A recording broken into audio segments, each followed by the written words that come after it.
What happens when the Duchess, who demanded her voice be heard, sits down with Britain's most beloved morning host, only to discover that charm can't hide contempt forever? When Meghan Markle joined Lorraine for what was meant to be a polished, feel-good conversation about her new projects in the UK, no one expected the elegant interview to unravel live on air. But beneath the soft lighting, polite smiles, and morning show laughter, something sharp was waiting to break loose. The set of Lorraine gleamed with its usual warmth that morning.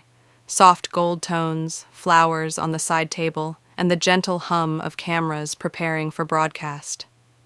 Lorraine Kelly sat poised, radiating her trademark Scottish hospitality. Her notes arranged neatly in front of her. Across from her, Meghan Markle took her seat, impeccably dressed in a tailored cream blouse and fitted blazer. She smiled faintly for the cameras, but the tightness around her eyes gave away her unease.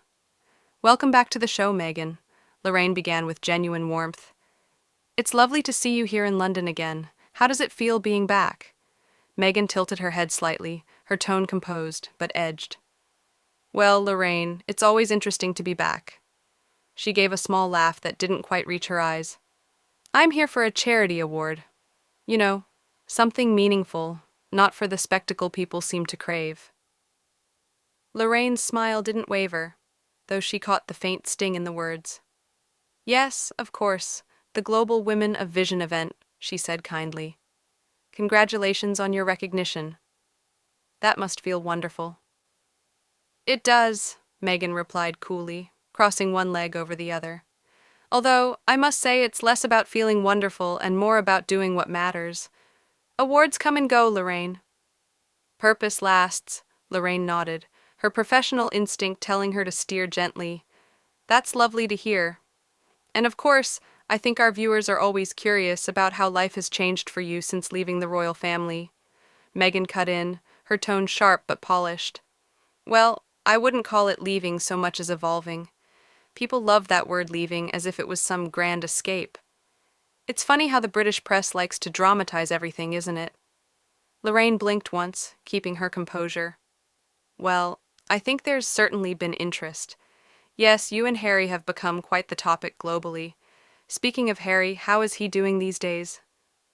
Meghan gave a delicate smile, but her voice carried the unmistakable chill of irritation. "Harry's doing wonderfully. Happier than her, actually.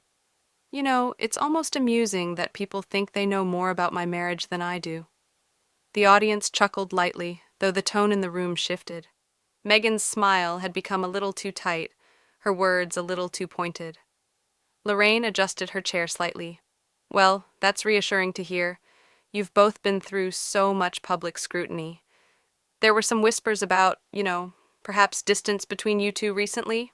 "Whispers?" Meghan interrupted again, leaning forward with an arched brow.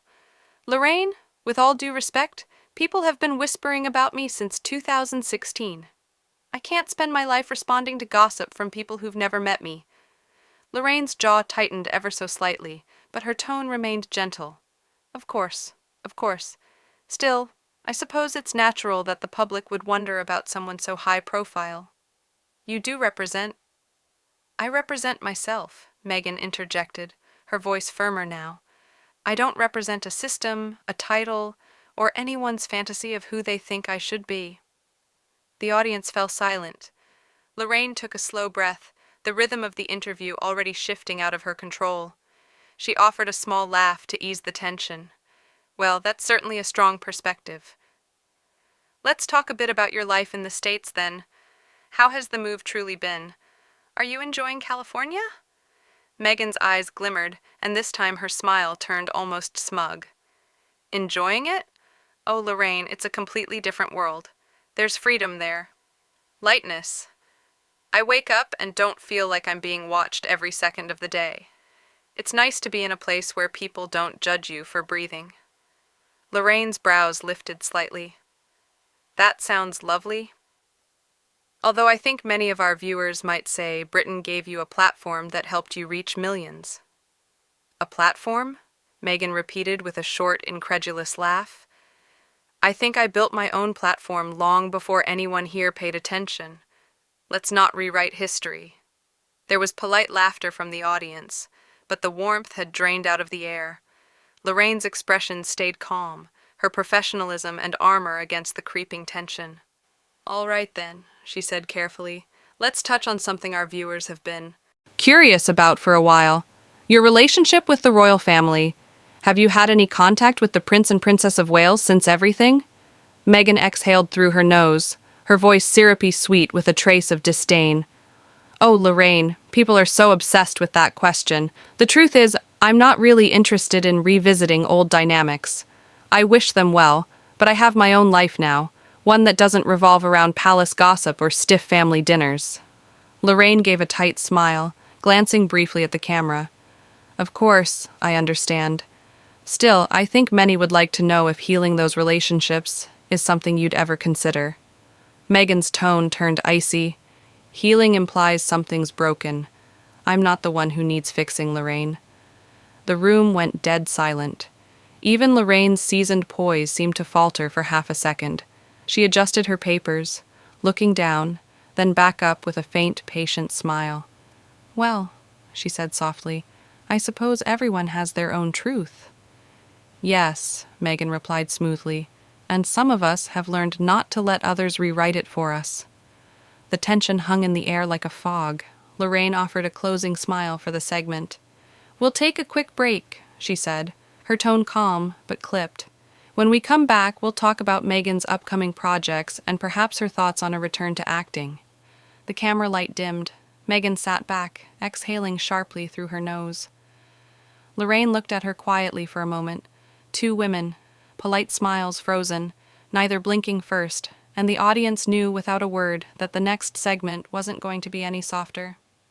The studio lights dimmed slightly as the crew reset for the next segment. Lorraine took a measured sip of her tea while Meghan adjusted her blazer, her expression unreadable.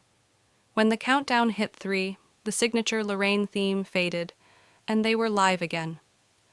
The air in the room felt heavier, as if both women knew the conversation was about to turn. "Welcome back," Lorraine said smoothly, her Scottish lilt warm but measured. "We're here with Meghan Markle, Duchess of Sussex, discussing her new ventures, her time in America, and, well, her ever-evolving journey." Meghan offered a tight smile, crossing her legs. "Yes, evolving. That's a lovely way to put it," she said, her gears clipped but calm. "Because life is about growth, isn't it? Some people prefer to stay in one place, repeating old patterns, but I've moved beyond that." Lorraine smiled politely, though there was a flicker of steel behind her eyes. "Of course, we all change," she said, "but I think many people here in Britain still remember the young woman who captured hearts when you first arrived. They feel perhaps a sense of loss, that the person they once admired has become distant." Meghan's eyebrows arched slightly. "Distant," she repeated. "That's an interesting word, Lorraine. I'd say I'm simply selective now. When you've experienced the kind of intrusion I have, you learn to guard your peace. You understand that not everyone deserves access." Lorraine nodded slowly. "That's understandable," she said softly. "But of course, as a public figure, people feel a certain connection to you, a curiosity about your choices. For example," she leaned forward slightly, "there's been talk about whether you might ever return to acting. Is that something you'd consider?" The question landed like a spark on dry wood. Meghan laughed, but it was short and sharp. "Acting, Lorraine, I've moved far beyond scripts and sets," she said, her tone carrying a trace of beckery. "I've lived more drama in real life than any studio could ever capture. Besides, it's not really my focus anymore." Lorraine, ever the professional, kept her tone light. "I only asked because many people admired your work on Suits and thought you might miss that creative outlet." Meghan leaned forward slightly, her expression tightening. "You know, it's funny how people like to assume I must miss something from my past." She said, I don't miss being told what to say, what to wear, or how to behave on screen or off. I'm quite happy doing things my way now," the audience murmured softly. Lorraine clasped her hands together, her composure unwavering. "Well, speaking of doing things your way," she continued gently, "let's talk about life in California. How has that been compared to here in Britain? Meghan's lips curved into a thin, knowing smile. Oh, it's been liberating, she said. There's sunlight, there's space, there's respect. You don't wake up every morning feeling like the world is waiting to dissect your breakfast choices. It's a healthier environment mentally, emotionally, spiritually. Lorraine nodded, her expression calm, though her tone grew more deliberate. So you'd say, life in America is far better than here. Far better, Meghan said immediately, her voice cool. I mean, no offense, of course, but the UK is heavy. There's a weight here, a constant obsession with tradition and status. I prefer a life built on authenticity, not obligation. There was a faint ripple from the audience, a collective shift that Lorraine didn't miss. She straightened her papers and gave a polite nod. That's certainly a strong statement, she said softly, though I imagine some of our viewers might find it disheartening, hearing someone who lived here speak so critically of it. Meghan's eyes flicked toward the audience, her tone icy. I can't live my life to keep others comfortable, Lorraine. People project their expectations onto me constantly, then act surprised when I refuse to play along. Lorraine inhaled slowly, keeping her poise. I understand, she said, but surely you must realize how your words are received. You have a global platform, Meghan. Every sentence echoes across continents. Does that ever give you pause? Meghan tilted her head, a trace of arrogance in her expression. I think people should focus on the meaning behind my words, not their discomfort with them, she said. If honesty offends, perhaps that says more about the listener than the speaker. Lorraine's polite smile began to thin. Perhaps, she said carefully, but there's also value in humility, in remembering that communication goes both ways. Humility is wonderful, Meghan replied smoothly, as long as it's not confused with submission. Lorraine blinked once, taken aback by the edge in her tone. The tension was growing thicker, pressing against the walls of the small studio. She decided to change direction. All right, let's talk about your family then, she said softly. You've mentioned your husband and children. It's clear they're a great source of joy for you. How are they adjusting to life in the States? Meghan's voice softened slightly, though her defensiveness lingered beneath the surface. They're thriving, she said. Harry and I have built a beautiful home, peaceful, loving, private. Our children are growing up without the chaos that defined so much of his childhood. We've given them freedom, something we both lacked for far too long. That's lovely to hear, Lorraine said gently. I suppose it must be difficult, though, being so far from your husband's family, the royal family. Do you ever miss them? The question was gentle, almost kind, but Meghan's reaction was immediate. Her smile froze, her posture stiffened. Miss them? She echoed, her voice tight. Lorraine, I wish them well.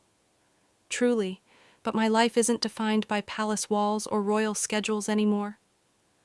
Of course, Lorraine said, nodding slowly. And have you had any contact with Prince William and Princess Catherine recently? Many have wondered if there's any chance of reconciliation. Meghan gave a humorless laugh. I think people need to stop romanticizing family drama, she said. We all have relatives we don't see often. That doesn't make it a tragedy. Frankly, I'm focused on my own family now, my husband and children. That's where my energy goes. Lorraine's tone remained even, but her eyes had sharpened. I see, she said. Still, I imagine people hope for peace among those who once shared such a close bond. Meghan's gaze hardened. Peace isn't found by pretending everything's fine, Lorraine. It's found by walking away when you've been disrespected for too long. The air in the studio dropped a degree. The audience went silent again. Lorraine forced a small smile, but the warmth had drained from her voice. That's a powerful statement, she said softly, and it certainly seems you've chosen your path. I always have, Meghan replied smoothly, but the faint defiance in her tone made it sound more like a challenge than a reflection. As the cameras rolled toward the next commercial break, Lorraine smiled for the audience, though her knuckles whitened on the cords in her lap. Meghan smirked faintly, unaware, or perhaps entirely aware of the tension she'd left hanging in the air. They both knew it now. The civility was cracking, and when they returned, the gloves would come off. The cameras faded back in after the break, the studio bathed in soft amber light. But the warmth that once filled the Lorraine set had evaporated, replaced by an invisible chill that every crew member could feel. Lorraine adjusted her posture as the red light blinked on. Meghan sat across from her, composed as ever, her hands folded elegantly in her lap, the picture of calm control. "Welcome back," Lorraine began, her tone polite but noticeably tighter. "We're here with Meghan Markle, Duchess of Sussex, discussing her journey, her family, and her new life in California." "Lovely to be back," Meghan said, her voice carrying the faintest trace of irony. Lorraine glanced briefly toward the camera. "Before the break, we were talking about family," she said, "and of course, one can't help but think of the late Queen and her legacy. You attended her memorial service not long ago. What was that experience like for you?" For a fleeting moment, Meghan's expression softened, then hardened again. "It was complicated," she said finally. "It's always difficult to attend events where your presence becomes a headline instead of a gesture. But I went out of respect despite the way certain people wanted to frame it." Lorraine nodded slowly. "I see. Many felt it was a touching gesture that you came. I think the public was genuinely moved to see you there." Meghan smiled tightly. "The public tends to be moved by whatever the media tells them to feel," she said. "I've learned not to mistake headlines for honesty." Lorraine blinked once, her patience already being tested. "Still," she said, her voice steady, "it must have been an emotional experience seeing the family together again." "Emotional, perhaps," Meghan replied coldly, "but not necessarily for the reasons people assume." There was a pause. Lorraine's eyes narrowed slightly. "Would you care to elaborate?" Meghan gave a dry laugh. "Oh, Lorraine, I think we both know the royal family has mastered the art of appearances. People love to imagine unity, forgiveness, all those nice words, but life isn't a fairy tale, and I've stopped pretending it is." The audience shifted in their seats. Lorraine inhaled slowly, willing herself to remain composed. "I understand that," she said carefully. "But Meghan, surely you can appreciate that many people, particularly here in Britain, still hold the monarchy in deep respect. They see it as part of the nation's identity." Meghan's smile turned brittle. "Yes, and that's part of the problem, isn't it? Blind devotion. It's easier to idolize symbols than to acknowledge the humanity behind them. I've seen the cost of that kind of loyalty up close." Lorraine's eyebrows lifted, her calm beginning to fracture. "That's a rather strong statement," she said. "Would you say you feel bitterness toward the institution?" "Bitterness?" Meghan repeated, her tone sharp. "No, Lorraine, I'd call it awareness. I didn't just wake up one morning and decide to tell my story. I lived it. I endured it. And frankly, I'm tired of being told I should smile through it all, to make everyone else comfortable." Lorraine's hand twitched slightly as she rearranged her cards. "Of course," she said quietly. "But you must realize that some people view your story as one-sided, that you've benefited from the very system you now criticize." Meghan gave a cold laugh. "Ah, yes. The old hypocrisy argument. How convenient. Let's be clear. Using a platform to tell the truth isn't the same as exploiting it. If I'd stayed silent, people would have called me weak. If I speak, I'm accused of cashing in. It's a no-win game designed to silence women who dare to be vocal." The studio fell silent. Even the camera operators exchanged nervous glances. Lorraine straightened in her chair, her tone sharpening just slightly. "I think most would agree women have every right to speak their truth," she said. "But perhaps the way it's presented, the tone, the disdain toward Britain, the constant comparisons, that's what alienates people." Meghan's voice dropped, cool and deliberate. "I don't exist to make strangers feel validated, Lorraine. I've earned my peace, and I refuse to apologize for it." Lorraine gave a small, tight smile. "Peace often requires humility," she said softly. "And I wonder, Meghan, whether you've mistaken control for peace." That landed like a spark in gasoline. Meghan's expression changed instantly. The faint smile vanished. "Excuse me?" she asked, her voice suddenly brittle. "I just mean, Lorraine continued, keeping her tone even, that sometimes holding too tightly to control can look a lot like fear or resentment. The tension was now palpable. Meghan leaned forward, her tone defensive. Fear, Lorraine. I think it is rather absurd for anyone to suggest that a woman standing up for herself is afraid. I'm not afraid. I'm free. Free, Lorraine repeated, nodding slightly. And yet, here you are sitting in this chair talking about a life you claim to have left behind. The words hit like a slap. Meghan's jaw clenched. You're twisting my words, she snapped. I came here to talk about meaningful things about the work I'm doing, not to rehash the same tired headlines. Lorraine didn't flinch. Then talk about it, she said calmly. Tell us what's meaningful. Tell us what you want people to see beyond the interviews, beyond the documentaries, beyond the tension. For the first time, Meghan hesitated. Her lips parted, but no words came out. The silence stretched uncomfortably. Lorraine watched her, the faintest trace of sadness flickering in her eyes.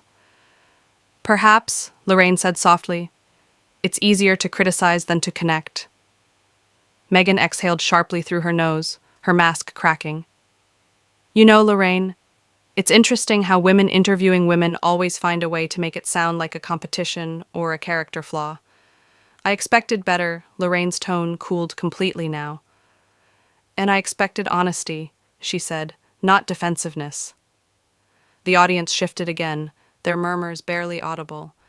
Meghan straightened, brushing a stray lock of hair behind her ear.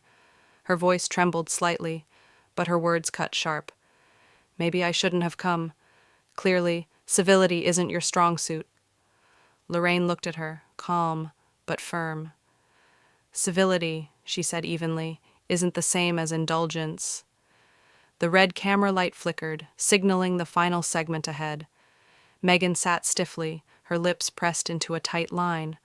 Lorraine glanced down at her notes, then back up, her expression cool, professional, but no longer warm. The battle lines were drawn now, invisible but unmistakable, and everyone in the studio could feel it. The polite veneer was gone, the storm about to break. The air in the studio was thick, too heavy for morning television. Even the light seemed dimmer, the space tighter, as though the set itself was holding its breath. Lorraine Kelly sat perfectly still, her posture impeccable, but the warmth she was famous for had been replaced by something sharper. Resolve. Across from her, Meghan Markle adjusted the sleeve of her blazer, her jaw tight, her expression unreadable. When the red light above the camera blinked on again, Lorraine's smile was thin and controlled. Welcome back, she said softly. We're here with Meghan Markle, and before we wrap up, I'd love to touch on your upcoming projects and perhaps what comes next for you. Meghan gave a small, dismissive laugh. What's next? She echoed, her voice cool. Oh, Lorraine, I think people are always waiting for me to announce something, as though my life needs to fit into their expectations. I've learned not to play that game anymore. Lorraine nodded, her eyes steady. Fair enough, she said, but many people have noticed you've been spending more time in the UK lately. Is this a temporary visit, or do you see yourself reconnecting here, perhaps even professionally? The question lingered in the air. Meghan gave a sharp, polished smile that didn't reach her eyes. I'm here for an awards event, she said curtly. That's it. I'm not looking to reconnect or reestablish anything. I didn't come to relive old wounds, Lorraine. Lorraine tilted her head, maintaining her composure. Of course, she said gently, though I imagine the British public would welcome seeing you around again. You did leave quite an impression. For better or worse, Meghan's eyes narrowed. For worse, according to your press, she said pointedly. Let's not pretend otherwise. Every time I breathe, it becomes a headline here. Frankly, I'm not sure this country ever wanted me to belong. A low murmur rippled through the audience. Lorraine leaned back slightly, her voice calm but firm. I think people wanted to understand you, Meghan, but it's difficult to understand someone who seems to resent the very place that embraced her. Meghan's tone hardened. Embraced, Lorraine. I was dissected. I was analyzed. Every gesture, every word, every outfit, nothing was ever enough. You call that an embrace? I call it suffocation. Lorraine's smile faded entirely now. Perhaps, she said evenly, but there's a difference between being scrutinized and being ungrateful. Many public figures face criticism. It's part of the life you chose. Meghan's laugh was quick and sharp. Oh, I see. You knew what you signed up for argument. Classic. Tell me, Lorraine, do you think anyone signs up to be vilified, to be hounded day and night because they married someone they love? Lorraine's patience finally wavered. I think people sign up to handle it with grace, she said softly but firmly. And I think that's what's been missing here. The studio went utterly still. Meghan blinked, caught off guard by the bluntness. Grace, she repeated, her voice rising slightly. You're lecturing me on grace now. I'm reminding you of perspective, Lorraine replied calmly. The world doesn't owe any of us sympathy, Meghan. Not even duchesses. And yet you've turned your story into a grievance parade. Meghan's lips parted in disbelief. A grievance parade? She said, almost laughing. You have no idea what I've lived through. Lorraine's voice didn't rise, but the quiet authority in it cut through the room. Then perhaps stop weaponizing it, she said, because every time you speak, every time you play victim, you chip away at the very credibility you claim to want. The audience gasped. Meghan sat back, her eyes wide, then narrowed, her voice trembling. With anger. That's outrageous. How dare you? Lorraine didn't flinch. No, Meghan, how dare you? She said. How dare you sit here in this country that gave you the title, the platform, the admiration of millions, and talk as if you were its prisoner? You've built your brand on the royal connection, and yet you despise the very roots that made it possible. The tension in the room was electric. Now, Meghan's hands clenched in her lap. I built my brand on my own work, she snapped. Not on titles or bloodlines. The monarchy didn't make me who I am. I did. Lorraine leaned forward slightly, her tone ice-cold but steady. And yet, without it, no one would be sitting here watching you, Meghan. Without it, you're just another former actress with a microphone.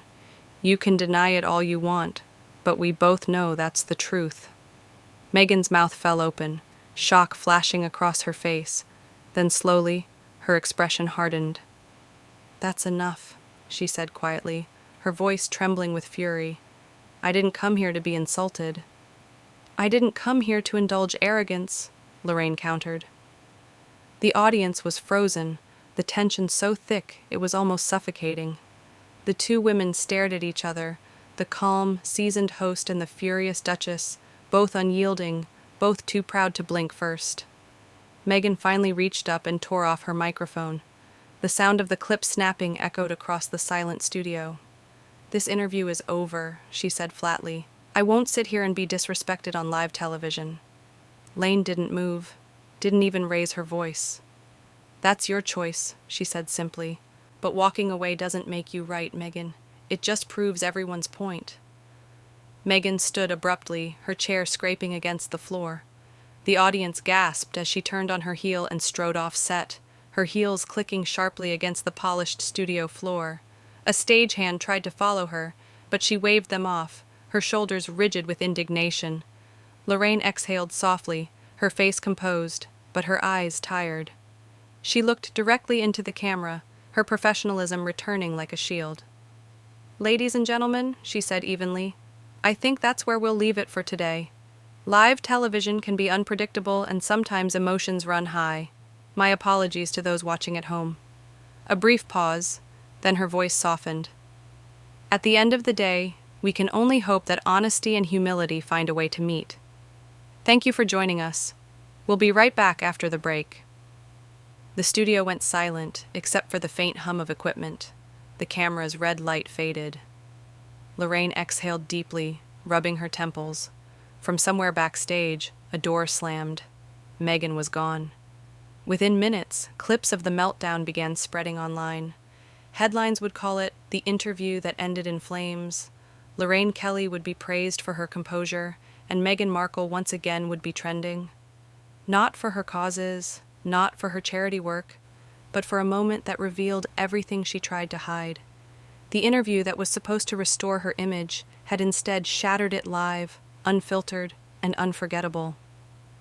So what do you think? Was Lorraine Kelly too harsh, or did Meghan Markle finally reveal a side the cameras weren't supposed to catch? Drop your thoughts in the comments. We read every one of them.